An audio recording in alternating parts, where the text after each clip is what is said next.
বন্ধু বান্ধব আত্মীয় পরিজনেরা অনেকেই বলে একটা হেল্পিং হ্যান্ড রেখে নিলে তো পারিস, এভাবে হাড় ভাঙা খাটনি করার কি দরকার। তাই ভাবলাম আমি সকালবেলা যেই অল্প সময়ে রান্নাবান্নাগুলি করি সেগুলো আপনাদের সাথে একটু শেয়ার করি। আসলে দীর্ঘদিন ধরে এক হাতে কাজ করতে করতে আমার একটা রুটিন সেট হয়ে গেছে, তাই ওখানে অন্য কেউ এসে ঢুকে পড়লে কীভাবে ম্যানেজ হবে সেটা চিন্তা করতে পারি না বলেই আমি অন্য কাউকে আমার কাজকর্মে অ্যালাউ করিনি। যেমন আপনাদের সাথে যে আজকের রান্নাবান্নার রুটিনটা শেয়ার করছি, এই সবটা রান্নাই কিন্তু আমি করেছি 1 ঘন্টায়। আসলে ভালোভাবে কাজকর্ম চালিয়ে যাওয়ার জন্য সুস্থ থাকাটা ভীষণ দরকার। তাই আমি সকালবেলা ঘুম থেকে উঠে যতটা পারি ফিজিক্যাল এক্সারসাইজ করার চেষ্টা করি, আর ওটাতে মোটামুটি আমার আধা ঘন্টা 45 মিনিট সময় চলে যায়। এজন্য সকালে সময় বাঁচানোর খাতিরে রাত্রিবেলায় আমি সবজিগুলো কেটে রাখি, যাতে করে এক্সারসাইজটা সেরে এসে আমি রান্নাটা বসিয়ে দিতে পারি। প্রথম ধাপে আমি আমার 2টা চুলায় রান্না স্টার্ট করার চেষ্টা করি। যেমন আজকে আমি রান্না করেছিলাম সর্ষে দিয়ে কলার থুর, একটা পাঁচমিশালি সবজি, আর মুগ ডাল দিয়ে চাল কুমড়ো। তো সবার আগে আমি কিন্তু মুগ ডালটা ভেজে নিয়েছিলাম, আর মুগ ডাল ভাজার পর ওই কড়াইটাতেই কালো জিরে, শুকনো লঙ্কা আর তেজপাতা ফোড়ন দিয়ে কলার থুরটা ভাজার জন্য বসিয়ে দিয়েছি। আর এদিকে আমি যে পাঁচমিশালি সবজিটা করব সেটার মধ্যেও তেজপাতা, শুকনো লঙ্কা এবং 5 ফোড়ন দিয়ে সেটার মধ্যে জিরে, ধনিয়া এবং কাঁচা লঙ্কার একটা পেস্ট দিয়ে দিয়েছিলাম। আর তারপর সেগুলো যখন ভাজা হয়ে গেছে সেটাতে সবজিগুলো ঢেলে দিয়েছি। বেশ এটুকুই, তারপর তো সবজিটাকে সেদ্ধ হওয়ার জন্য ঢাকা দেওয়ার পালা। আর ওই দিকে দেখুন আমি ওই কড়াইতেও আমার যে থুরটা আছে সেটা ঢেকে দিয়েছি। আর এবার আমি 3 নাম্বার চুলাটাও জ্বালিয়ে নিয়েছি, সেটার মধ্যে আমি একটা হাঁড়ি চাপিয়ে দিয়েছি, আর ওটার মধ্যে মুগ ডাল সেদ্ধ করার জন্য বসিয়ে দিয়েছি। প্রথম অবস্থায় মুগ ডালের মধ্যে যে ফেনাটা হয়েছিল সেটা কেটে নিয়ে তারপর ওটার মধ্যে লবণ দিয়ে ঢেকে দিয়েছি। আর এদিকে একবার ঢাকা খুলে আমার যে পাঁচমিশালি সবজিটা ছিল সেটাকেও একটু নেড়ে চেড়ে দিলাম। আর আমি যেহেতু বলেছিলাম সর্ষে দিয়ে কলার থুর রান্না করব, সেই জন্য আগে থেকে কিন্তু সর্ষেগুলো হালকা গরম জল দিয়ে ভিজিয়ে রেখেছিলাম।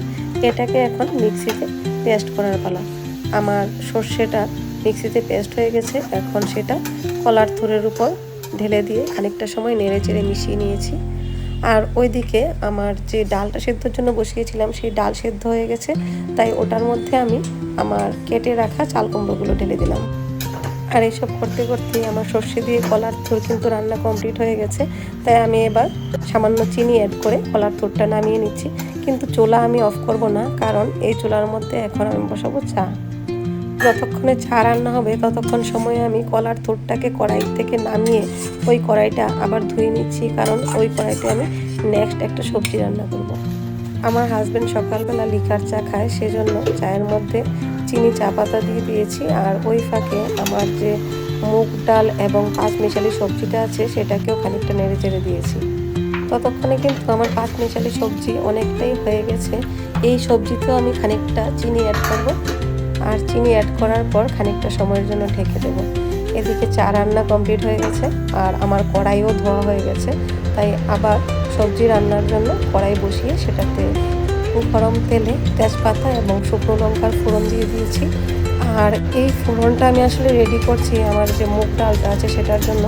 তাই এখানে তেজপাতা, শুকনো লঙ্কার সাথে আমি জিরে ফোড়ন দিয়েছি, আর মশলার মধ্যে দিয়েছি জিরে, ধনিয়া, আদা এবং কাঁচা লঙ্কার একটা পেস্ট। এটার মধ্যে যেহেতু আগে থেকে লবণ দেওয়া আছে তাই আমি এখানে কোনো লবণ অ্যাড করছি না, সামান্য পরিমাণ হলুদ গুঁড়ো অ্যাড করে দিয়েছি। আর এবার আমার যে সেদ্ধ করা ডালের মধ্যে চাল কুমড়োগুলো আছে সেগুলোকে এখানে অ্যাড করে দিয়েছি। ডাল নামিয়ে নেওয়ার সাথে কিন্তু আমার একটা চুলা খালি হয়ে গিয়েছিলো, সেটাতে আমি প্রেশার কুকারে ভাত চাপিয়ে দিয়েছি। আর আমার যে ডালটা সেটা কিন্তু পরিমাণে একটু বেশি আছে, সেটা ছোট্ট কড়াইতে জায়গা হবে না। তো সেটাকে প্রথমে ফোড়ন দিয়ে যে ডালটা আছে সেটা আবার আমি হাঁড়িতে ট্রান্সফার করে দিয়েছি। এইসব করতে করতে আমার যে পাঁচমিশালি সবজিটা ছিল সেটা রান্না একদম কমপ্লিট হয়ে গেছে। এখন আমি পাঁচমিশালি সবজিটাকে নামিয়ে নিচ্ছি। যেহেতু রান্না করতে করতে পরিষ্কার পরিচ্ছন্নতার বিষয়টাও খেয়াল রাখতে হয়, তাই আমি 1-2টা সবজি নামানোর পরই বারবার আমার গ্যাসের চুলাটাকে একটু পরিষ্কার রাখার চেষ্টা করি।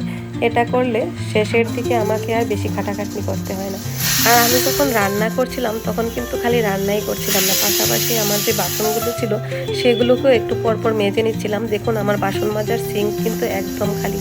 আচ্ছা আপনারাই বলুন তো, আমি যদি এক হাতে কাজগুলো না করতাম, অন্য কারো হেল্প নিতাম, তবে কি এতটা অল্প সময়ে গুছিয়ে সবগুলো কাজ করে ফেলা সম্ভব হতো?